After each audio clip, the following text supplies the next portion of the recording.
হাজারো চেষ্টা করে তারা ব্যর্থ হয়েছে।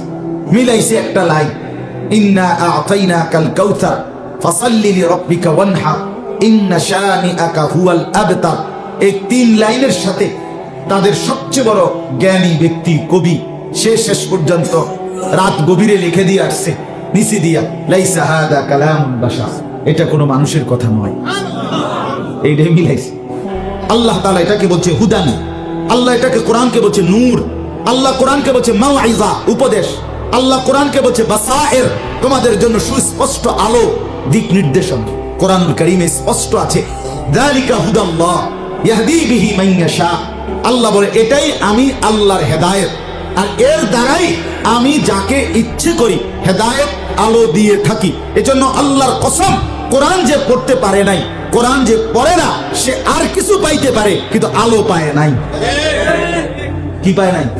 আলো পায় নাই বাপ, আলো পায় না, আলো পায় না। দুনিয়া উপার্জন করার জন্য আপনার কাছে হয়তো ভদ্রচিত পন্থা আপনার অর্জন হয়েছে, অর্থাৎ আরেকজনে হয়তো লুঙ্গি ফিন্দা, হ্যাঁ, এরপরে খুঁড়ের মধ্যে টাকা রাখে, আমনে হয়তো স্যুট বুট পইরা একটু ভদ্রচিত ভাবে টাকা ইনকাম করে, এটা ঠিক আছে, এটা ঠিক আছে। কিন্তু আল্লাহর কোরআন যে শিখলো না সে আলো পায় না, আলো পায় না। এই জন্য যত কষ্ট হোক, এই আমি এনাম সাহেব এখানে বসা আছে আজকে, অ্যাডভোকেট এনাম সাহেব, কুমিল্লা জজ কোর্টের এবং ঢাকাতেও হাইকোর্টের, উনি স্বনামধন্য অ্যাডভোকেট। আমি উনার নাম ধরে আমি অন্য বয়ানে আজকে আপনি সামনে ছাড়াও আমি বলছি আপনার কথা। আমি নিজে দেখছি হারাম শরীফে আল্লাহর ঘরের সামনে কোরআন শরীফ উমরার সফরে আমাদের সাথে উনি যে পড়ে দেখছি। জেনারেল শিক্ষিত মানুষ, অ্যাডভোকেট, কিন্তু কোরআন শরীফ পড়ার ক্ষেত্রে খুব কষ্ট করে এক একটা শব্দ কষ্ট করে শিখছে এবং খুব কষ্ট করে কোরআন শরীফ পড়ছে। তারা আমি ওইখানেও বসেও বলছিলাম, পরেও বলছি, রাসূলুল্লাহ সাল্লাল্লাহু আলাইহি ওয়াসাল্লাম স্পষ্ট হাদিস, নবীজি বলছে আমার উম্মতের যেই লোক কষ্ট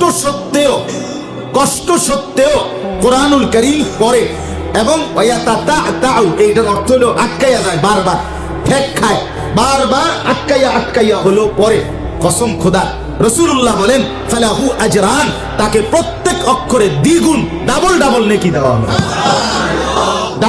ডাবল। জামার বান্দা আজ 40 বছর বয়সে সিদ্ধান্ত নিছে, 30 বছর বয়সে ভুল বুঝতে পারছে, তো আজকে সিদ্ধান্ত নিছে কোরআন শিখবে।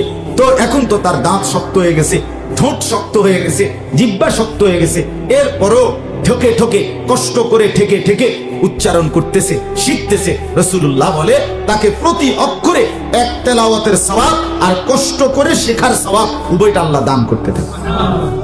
এজন্য বাপ আমার অনুরোধ, এই আয়াতের থেকে আমি কথাটা বললাম, আল্লাহর কোরআন শুদ্ধ করা চাই, আল্লাহর কোরআন শুদ্ধ করে। আপনারা ভাববেন আপনারা বয়স 90 বছরের বুড়ো মানুষ অথবা 9 বছরের বাচ্চা মানুষ, সবার জন্য আল্লাহর কোরআন শুদ্ধ করা, বিশুদ্ধ করা ফরজে আইন।